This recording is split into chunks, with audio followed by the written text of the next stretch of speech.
Before we get started, did everybody see Minna on the Chemistry Business website? I know something.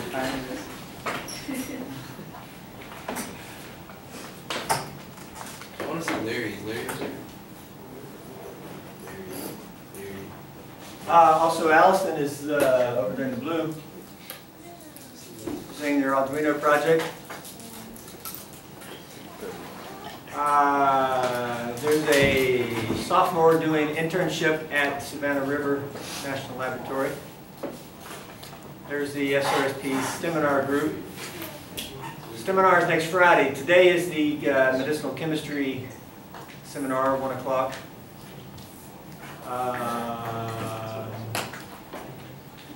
More presentations by students. More presentations by students. There's Allison over there again.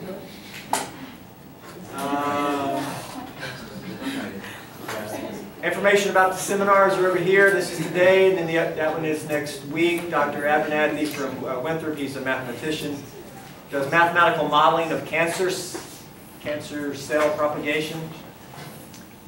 But click on here to get the abstract for today.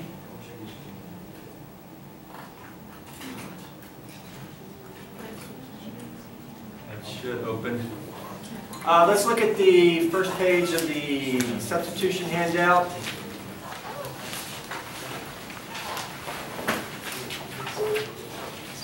I reckon.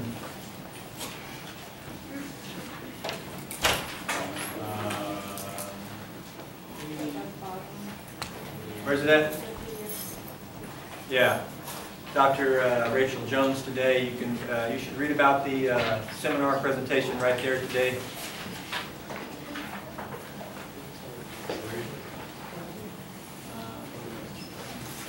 Document camera, first page. What are they doing on the first page? They're synthesizing Allegra. But if we look up here, 31 to 32, what are they doing? O-mesylate is being replaced by this nitrogen. SN2 reaction. The nitrogen is in the form of, I remember that show, the Wonder Twins?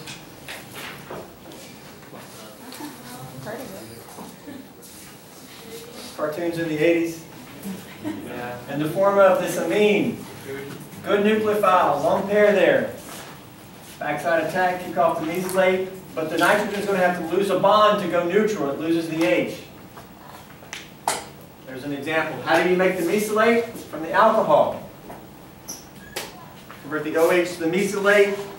They don't show reagents. We know how to do OH to tosylate, tosyl chloride, pyridine. So there's an example there. Let's pick up where we left off.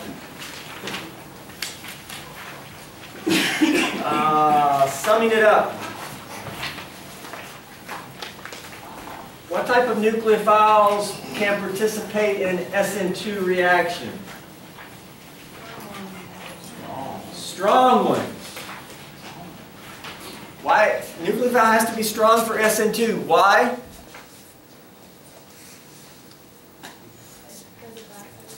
It does backside attack, but more importantly, is the nucleophile involved in the rate determining step of an SN2? Yes. It needs to be strong because it's involved in the rate determining step. It's got to do something. Is it involved in the rate determining step in an SN1? No. No. Because it's not involved in SN1, its strength is not as important. You got to have a strong one. How do you judge a strong one? We look at stronger. We know hydroxide is stronger than water, but is water strong enough? This is an absolute question, not a relative comparison question. How do you know what a strong one is? Well, here's a strong one. In general, only anions and sp3 amines are going to be considered strong. So, based on that, is water a strong nucleophile? Is it an anion? No. Is it an sp3 amine? No. Then it's not strong. Now, there's some exceptions to this. There's an exception to about everything we say. Because science is not, it's not history, it's living, it changes. The exception to this is like a halide. Cl minus. Is Cl minus a strong nucleophile based on this definition? It's an anion. See, that's the problem. Cl minus is not that strong of a nucleophile. I mean, it's pretty happy. If Cl minus was a great nucleophile or slash base, it would want to attack an H and reform HCl. But we know that HCl prefers to be ionized. So there is some exceptions here. But in general, anion or sp3 amine. Just like when we did bases, we said sp3 amines were basic, but they're also pretty good nucleophiles as neutral. This is a neutral. Of course, an sp3 nitrogen anion is strong because it's an anion. So, what type of nucleophiles are needed for SN2? Strong. Okay, which ones here are strong? Is propanol strong? No, it's not an anion or sp3 amine. Is acetic acid strong? No. Is sodium methoxide strong? Well, this is organic chemistry. Forget about the spectators. This is a minus, right? It's ionic. Is that an anion or sp3 amine? Yes. Yes, strong. How about this propylamine? Yes. Yes, because it's an sp3 nitrogen, strong. How about this guy? No. No. It's sp2. No, nitrogen's sp2, not strong. KCN, remember KCN in the Sunshine Band? Back in the 70s, look it up. KCN, strong? Well, what is this? This is K plus, CN minus, 2 lone pairs, triple bond. Is that strong? Based on this definition it is, because it's an anion, strong. Water, strong or weak? Weak, not strong. I circled the strong ones. Anions and sp3 nitrogens. Only those circled can do SN2. Of course, even that may have an exception.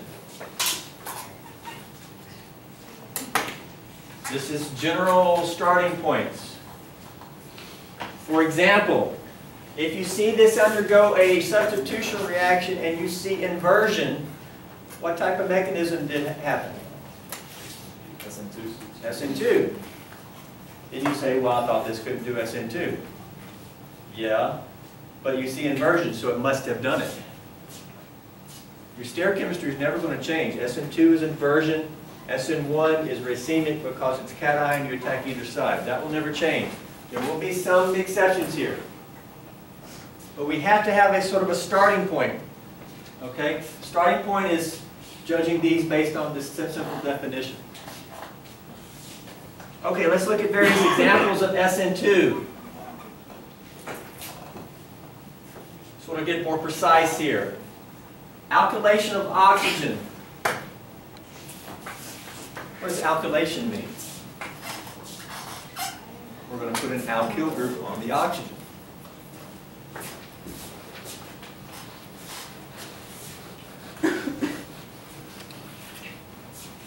If you take this carboxylic acid, acetic acid, is it a good nucleophile for SN2? No. No.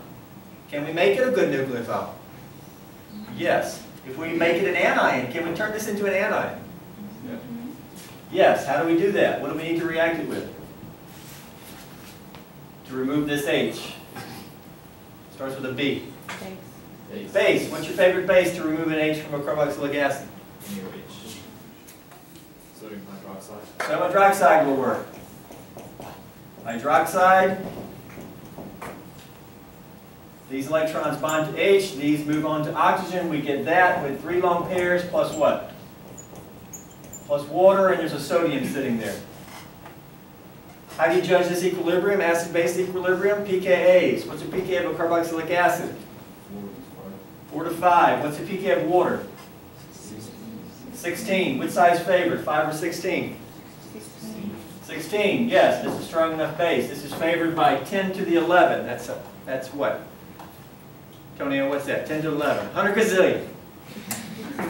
100 gazillion to 1. Now, is this a strong nucleophile? Yes, we turned it into a strong nucleophile by making it an anion. Acid-base chemistry. Now, if we throw in a carbon with a leaving group, we can imagine these electrons coming in and saying, see you later. Off you go. What do we get? O making bond to carbon. We get that bond right there. Sort of highlighted what bond we just made. Instead of under my hand being a bromine, what's under my hand now? The nucleophile. And what was kicked off? Br minus. What else is sitting here with the Br minus? Sodium. There's a sodium sitting here. You can show it like that, or you can just show it like this, because this means that, right? We also made water here. What did we do to the oxygen? We put an alkyl group on it. Alkylation of oxygen.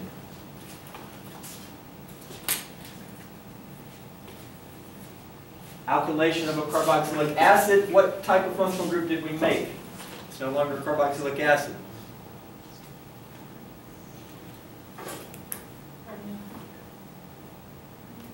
What did we make here? Ester. Ester, right? Alkylation of a carboxylic acid gives an ester. Question? Wouldn't resonance in the second case, wouldn't resonance delocalize that charge? Yes, it would. It is resonance delocalized. And wouldn't that make it a weaker anion? It is a weaker anion than a non-delocalized anion, but it still will undergo an SN2.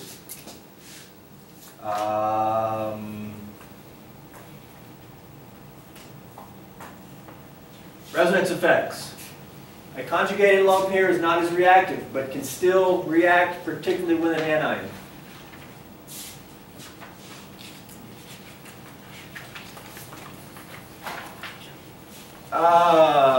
Alkylation of carboxylic acids.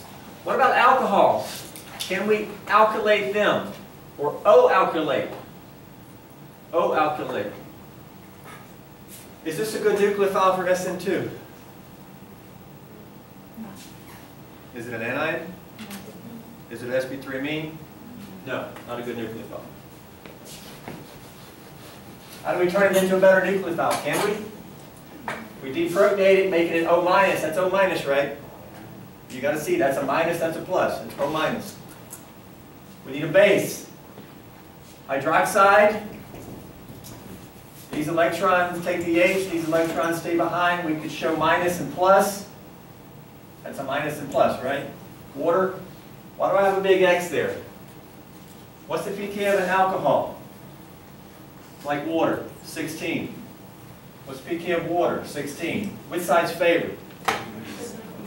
Neither. This reaction is not going to take place. You might say, well, won't it take place 50%? Yes, it will take place 50%, but there's practical considerations of why this is just not good. You have to have a pKa that's like at least 2 in your favor. 16 to 14 maybe. In the end, hydroxide is not strong enough to deprotonate a regular alcohol. It is strong enough to deprotonate that because that's more acidic. Because it's a conjugated anion. This is not a conjugated anion. It's not as stable, so it's not as willing to do this. This is the old acid-base discussion, right? So we need a stronger base.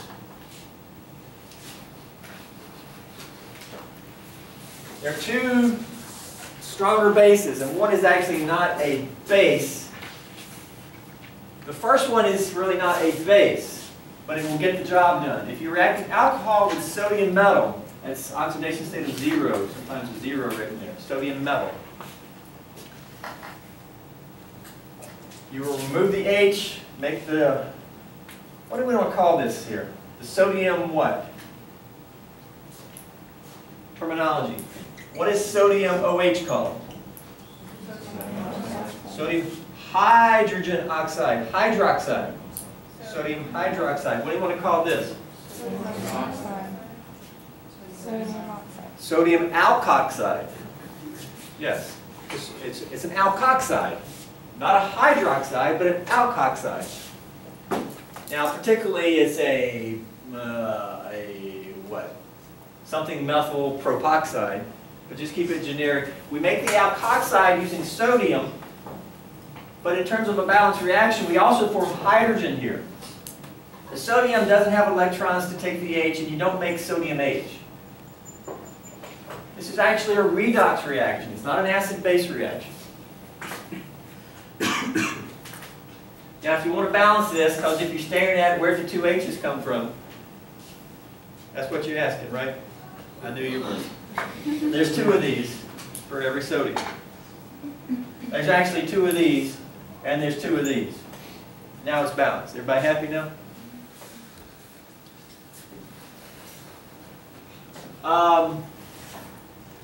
We may do this in lab. If you take some sodium and put it into an alcohol, it'll start bubbling. What are the bubbles? Hydrogen gas being formed and bubbling up through there. Why is it a redox reaction? Because this is some sodium metal with an oxidation state of 0. What's the oxidation state of the sodium here? Well, oxidation state is analogous to charge with metals. What's the charge of the sodium? Plus 1. It went from 0 to plus 1. The sodium has been reduced. No, sodium has lost an electron. That's not reduction. Oxidation. Didn't y'all learn oil rig? Oxidation is loss, reduction, gain. Sodium has lost an electron. Sodium has been oxidized. What's been reduced? Here, the oxidation state of H, if you know how to judge it here, is plus 1. Here it's an element, so it's 0. The H has been reduced. That's a redox reaction. It's not a standard acid-base reaction. We're not going to do any arrow movement. It's probably a radical reaction.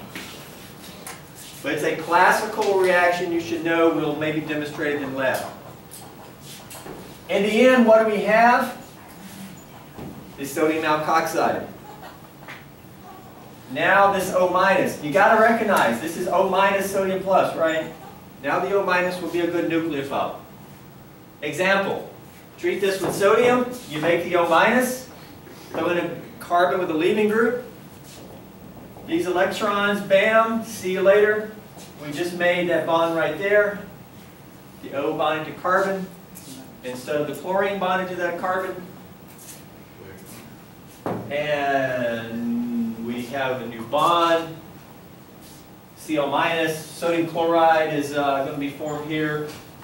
What did we do to the alcohol? We alkylated the oxygen. We turned the alcohol into what type of functional group?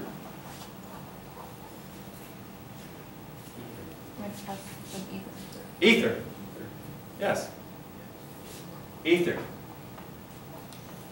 Alkylation of an alcohol to make an ether is called a Williamson ether synthesis. One of the top 10 reactions in organic chemistry, Williamson ether synthesis. There's about 20 to 25 reactions that are top 10s. Okay? Diels-Alder is the top 10. Williamson ether synthesis.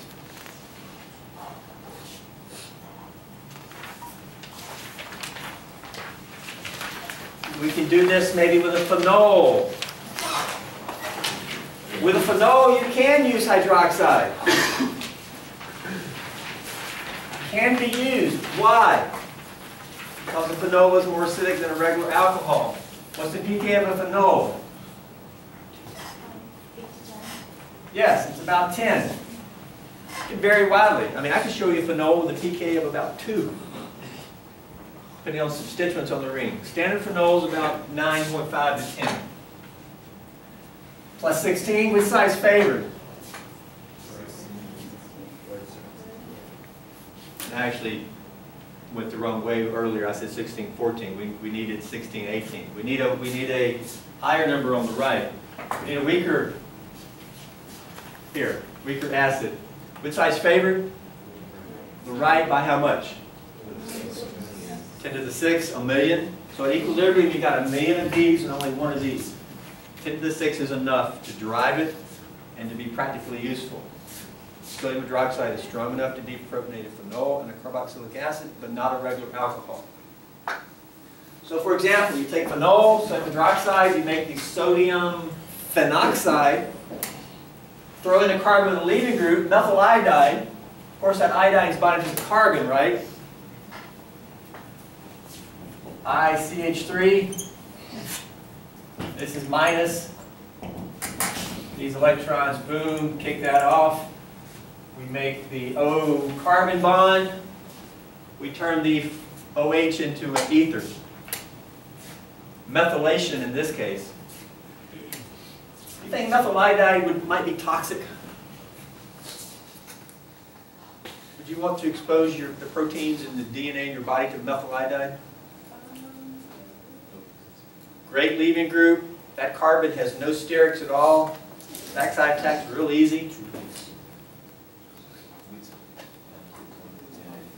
Don't expose yourself to methyl iodide. Very toxic.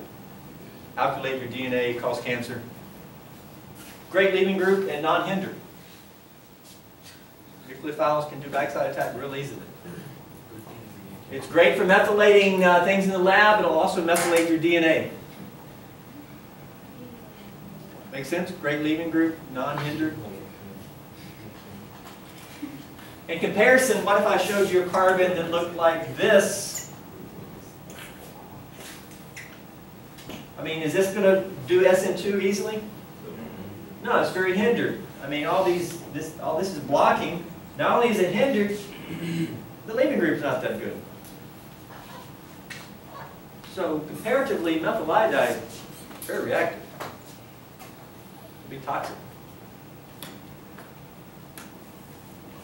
Okay, so those are some examples of essentially Williams ether, although the very first one was an ester. They're all examples of O-alkylation. But the first thing we had to do was make the neutral OH a better nucleophile by deprotonating it. But choice of base is important. How about a ring?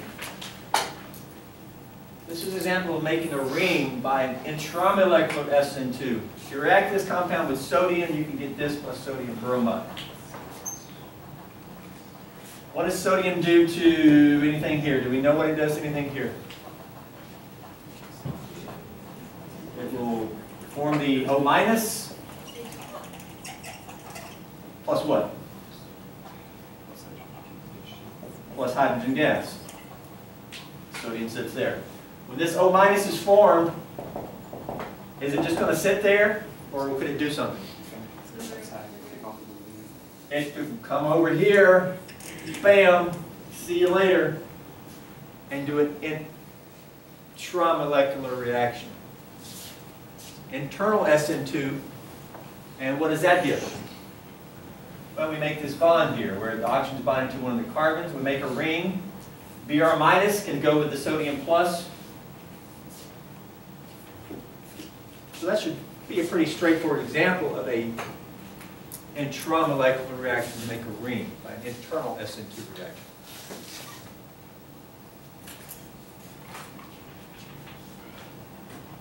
Questions about anything? Let's move to sulfur.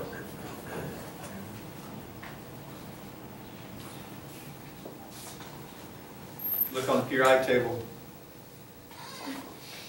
Oxygen, sulfur. What's under sulfur? Who said that? Selenium. Then what? Are you looking at the periodic table?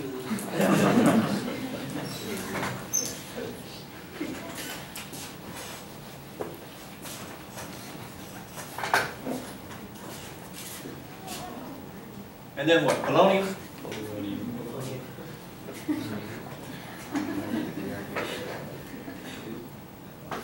Sulfur. Sulfur is a great nucleophile. Sulfur doesn't hold the lone pairs as tight. Not as good as of a parent. Your body uses sulfur as a nucleophile. I mentioned that before. Not going to do any exact, basically everything above you can do with sulfur. You can deprotonate it. It's actually more acidic than oxygen. This analogous SH compound is more acidic than the analogous OH compound. If you go back to acid-base chemistry, because putting a minus on sulfur is going to be more stable because it's bigger. Some applications of sulfur. Glutathione is a tripeptide, 3 amino acids. As this SH, your body uses glutathione basically 2 reasons. It's an antioxidant because sulfur rarely undergoes redox chemistry. Your body uses that as an antioxidant. But it's also used by your body as a nucleophile. For example, if somebody comes in here and gasses us, well, methyl iodide is a liquid, but if you're exposed to methyl iodide, gets in your body, your DNA that has amino groups on it could be, attracted to come in here and attack the carbon and kick off the leaving group. But your body has a protective mechanism. That's what this does. This comes in here and attacks and tells that, stay away DNA, let me come in here and attack, let me get methylated, and that's okay because that's what I'm here for. And then because of the polarity here, this can get excreted out of your body. So it's a sacrificial nucleophile. It's a protective mechanism. The problem is glutathione is limited in your body. And if you get exposed too much, it can only do so much. If that runs out, then your DNA starts reacting because there's no sacrificial nucleophile left. Such is also used for drugs. Anybody ever heard of mucomist? What's it used for? If you overdose it with what? They give you mucomist. Tylenol. If you overdose with Tylenol, one antidote is mucomist. Tylenol forms a reactive electrophile in your body. Just like this is a reactive electrophile. They give you mucomist, so this sulfur can go react with that as a nucleophile. I mean, this could be reacting too, but this is limited. So sulfur has lots of application as nucleophiles. You'll certainly see redox chemistry of sulfur in biochem.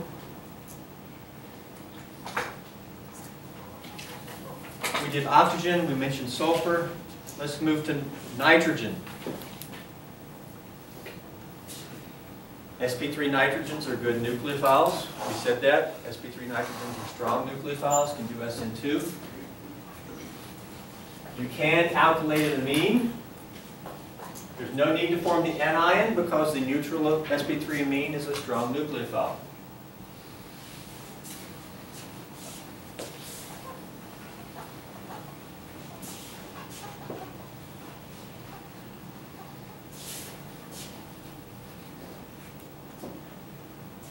And indeed, on the first page that we looked at already, that is what they're doing. They're making Allegra.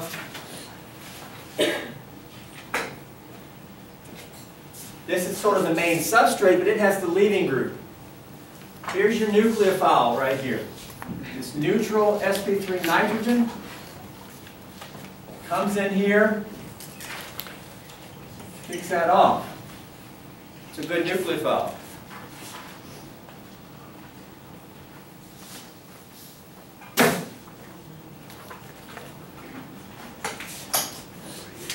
Neutral nucleophile, doing an SN2, but the nitrogen is going to have to lose an H to go neutral again.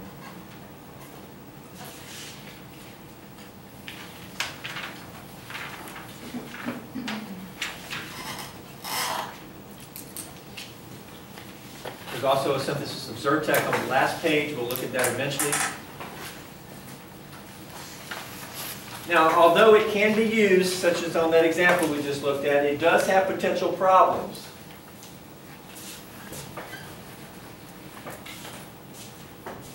Now let's kind of work through this a little bit. For example, if you wanted to make this amine here, you can envision the nitrogen attacking that carbon and kicking something off, making the nitrogen-carbon bond. You can envision maybe having a leaving group and ammonia. And these electrons, good nucleophile, right? Strong nucleophile. Kick that off. But what does that give? It gives bond. There's 3 H's still on the nitrogen. We didn't lose an H in this process. It's now positive. To go neutral, this has to lose a bond. It'll lose the H preferentially. Now, is Br minus going to take the H?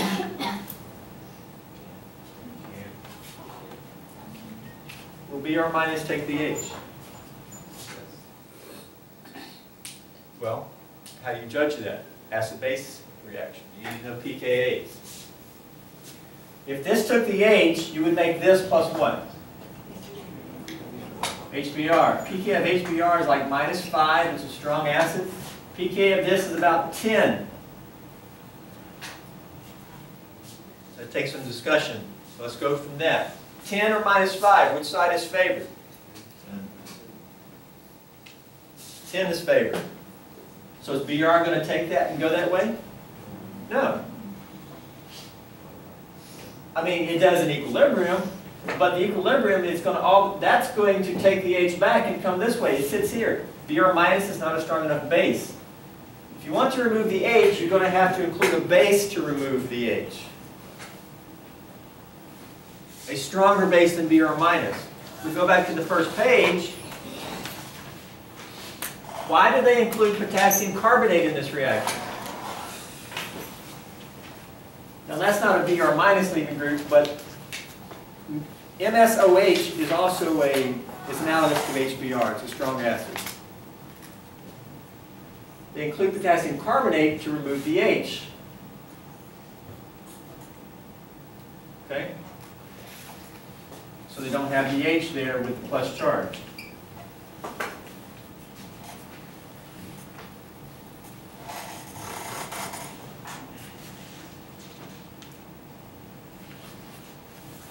Now, oh, by the way, I had the HBr here. I could have showed you this way. pK of that's -5. That's what we just talked about. Now, the problem with this reaction of directly alkylating a nitrogen is that this can happen. Well, instead of Br minus removing the H, ammonia can remove the H because ammonia is present. And once this does one reaction and this is formed, you can't say, okay, ammonia, I want you to only react here. Ignore this H. It won't ignore it. It won't listen to you. Ammonia will take the H, and you will get the free amine plus ammonium bromide. And how do you judge this equilibrium? Well, this is 10 and this is 10. So this is going to be like 50-50. It's going to do this 50% of the time.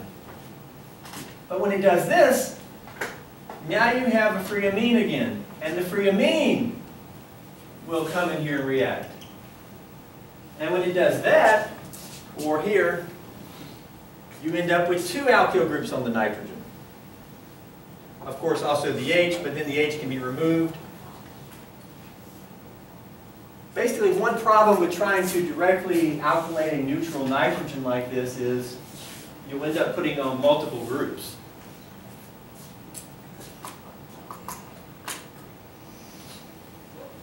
Because of that, there's lots of alternative ways to alkylate an amine.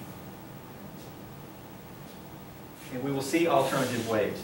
It doesn't mean it can't be done. The electrosynthesis uses a direct alkylation. But it has to be really researched and the conditions have to be just right. We'll see a couple of alternative approaches here, and we'll see other alternative approaches in organic too.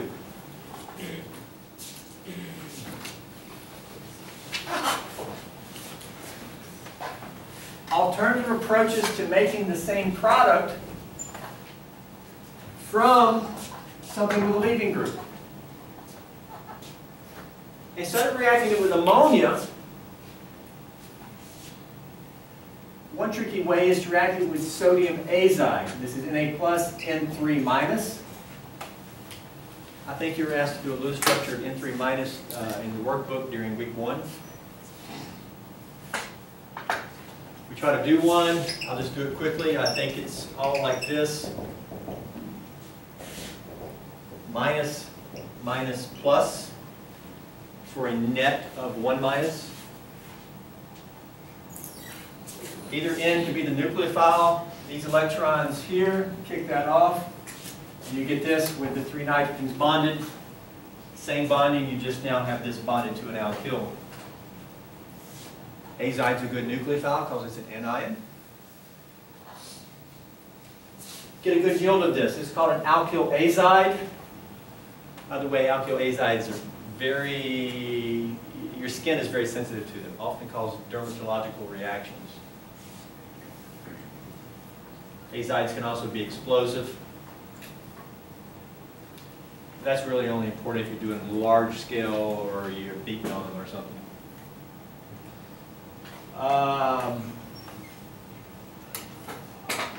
But in terms of theory, good.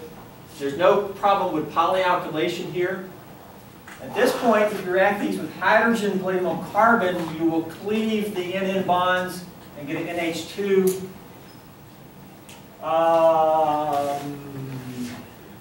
I think you also get nitrogen gas.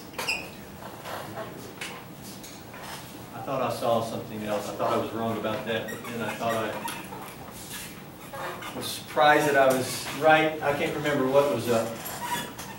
But the other 2 nitrogens are kind of cleaved, and you're left with that 1 nitrogen. We won't look at any mechanism for that.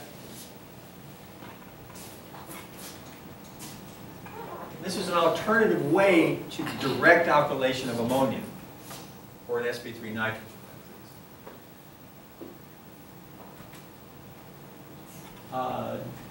It's also just a new nucleophile, some introduction to azide.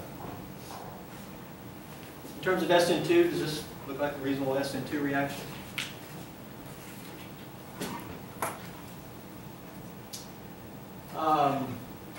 The reactions we see in organic 2, which are alternatives, indirect reactions, are much better than azide. And actually in one of the labs in organic 2, you'll do one of those indirect reactions. Something else with nitrogens is synthesis of quaternary amine salts. Quaternary. How many alkyl groups are bonded to nitrogen in a quaternary nitrogen? 4. These are sometimes just called quats. Making the quat. For example, if you take this tertiary amine, it's got a lone pair. These electrons attack here, kick off the bromine, what do you get? Nitrogen now may bond to that carbon. Make that bond. Now see, to go neutral, we would typically lose an H. The problem is there's no H on the nitrogen. Now while you can lose an alkyl, that's going to be fairly unusual and a little bit more difficult. Because there's no H, it actually you're able to just isolate this salt, which is called a quat because the nitrogen has 4 bonds.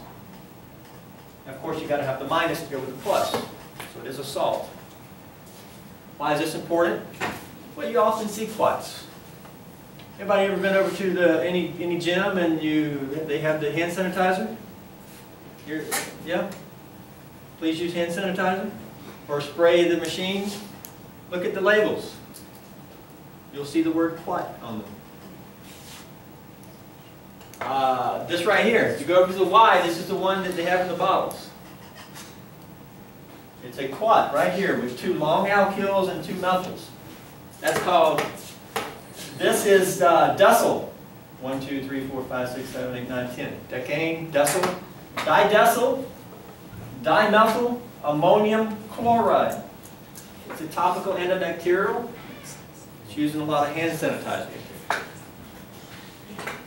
Now the ones you have in your purse, right? Mark, okay. Those are usually ethanol. But the more industrial ones usually have a quat in them. The quat disrupts the bacterial something. You guys take biology, right? It disrupts the something of the something. Kills the bacteria.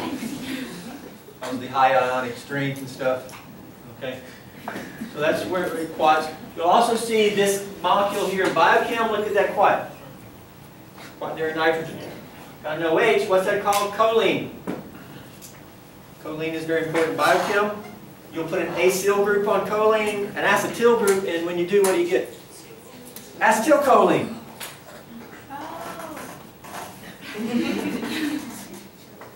Acetylcholine has a quat sitting over there on the end of it.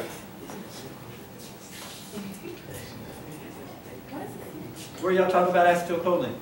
Or acetylcholine? We always see it in our biochem. You know the structure, right? No. In organic 2, we'll learn how to do acetyl groups. Acetyl or acyl. Oh yeah. Choline. Choline has a quat. All right, we talked about oxygen, sulfur, nitrogen. What else you want to talk about? How about carbon? Can carbon be a nucleophile for a substitution? Well, carbon doesn't have a lone pair, not in the neutral state, does it? Can I have a lone pair to do a backside attack? Can we make carbon have a lone pair? Yeah, if you pull off an H, you deprotonate it. Most carbon compounds are not acidic, but some are.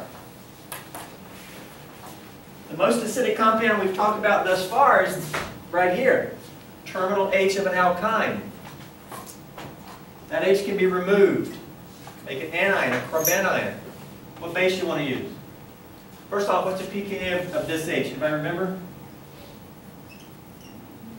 It's about 25. Remember the minor element with the carbide? Look back at the handout. About 25. What base you want to use here? Is hydroxide strong enough?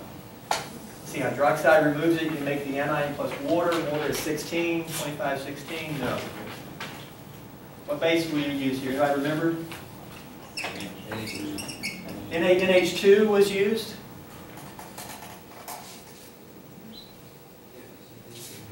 This will give the benzene ring minus plus what?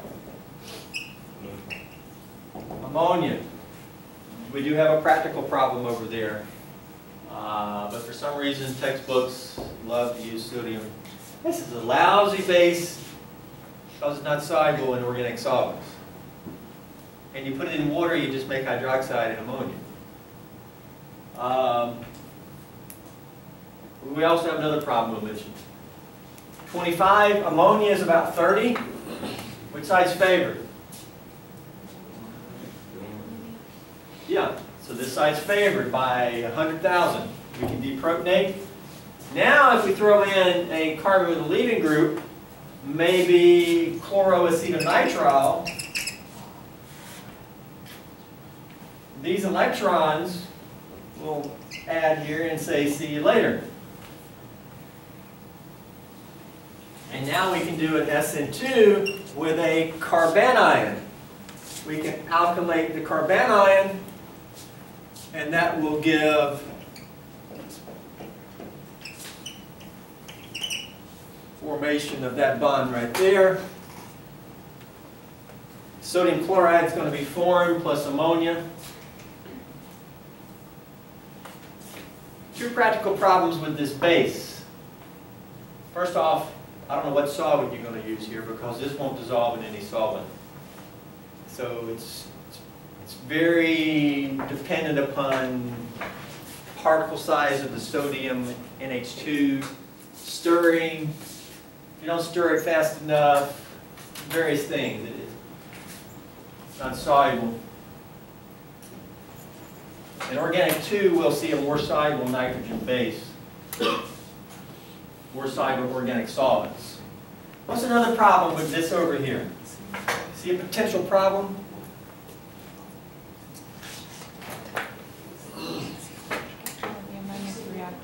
The what? The ammonia can react. That's a strong nucleophile. This could come in here and react, and you could have competing. You don't want that to happen. You'd rather have a base that doesn't create a nucleophilic byproduct. So that's another practical kind of problem with sodamid, which that's called. It's also kind of fire hazard. It catches on fire easily. But for some reason, textbooks love it. Standardized tests love it. MCATs love it. I don't know. Disconnect between class and practice. So what do? We can alkylate a carbanion if we can make an anion. You can't make a carbanion anywhere. Other examples of carbanions? Well, if you think about it, and remember, cyanide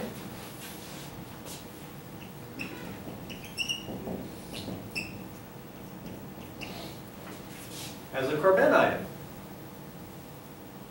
So when we do reactions with cyanide, great nucleophile, come in here, take that off, show the product in this case. What's the product? We have more stereochemistry in this example.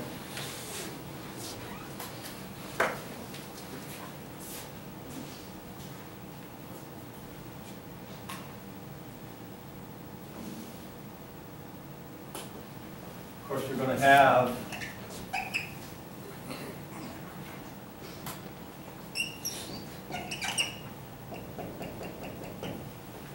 inversion. This is R, and this should be what? That should be S. As long as the leaving group has the same priority as long as the new group has the same priority as the leaving group, which we often assume it does, but it doesn't have to.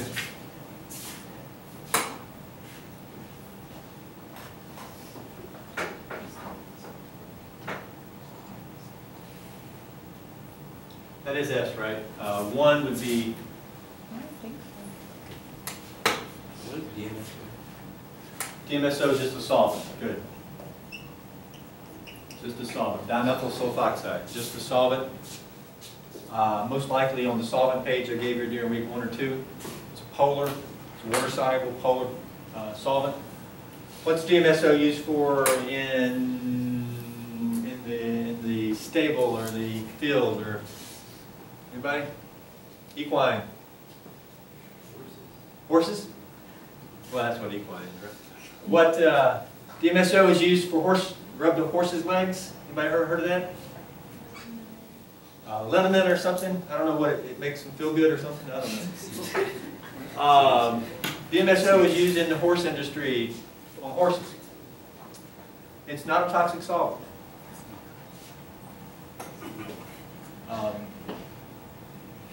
It will make your breath smell like garlic though real bad. Because that sulfur becomes sulfide. Okay. We could ask questions here. Really, why is this lone pair more reactive than that lone pair? Well, that's carbanion. Also carbon, which is a better parent, carbon or nitrogen?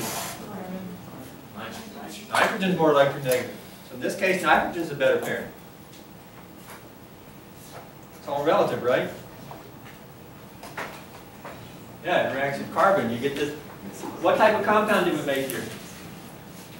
Nitrile. Compound with the cyano group. Potassium cyanide, sodium cyanide. In the end, this is just an example, another example of a carbanion. This is from a common salt that's commonly found. Of course, cyanide's toxic.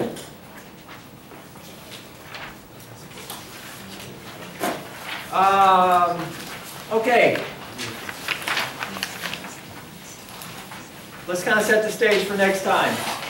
First off, work this mechanism. It's going to be a substitution reaction. Do a substitution reaction there. Also, we have a handout that we can pick up on the way out. We're going to be starting elimination soon. Handout is on elimination. Answer these questions here.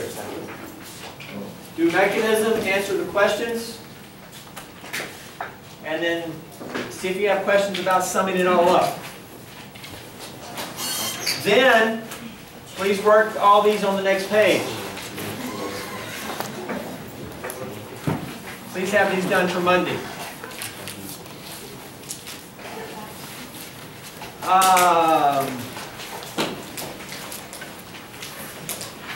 We'll start elimination on Monday after we quickly go over those. There'll be 2 handouts here. Pick one on the way out. I'll leave them right here. It's the same thing. 1 o'clock seminar today. See you then, guys.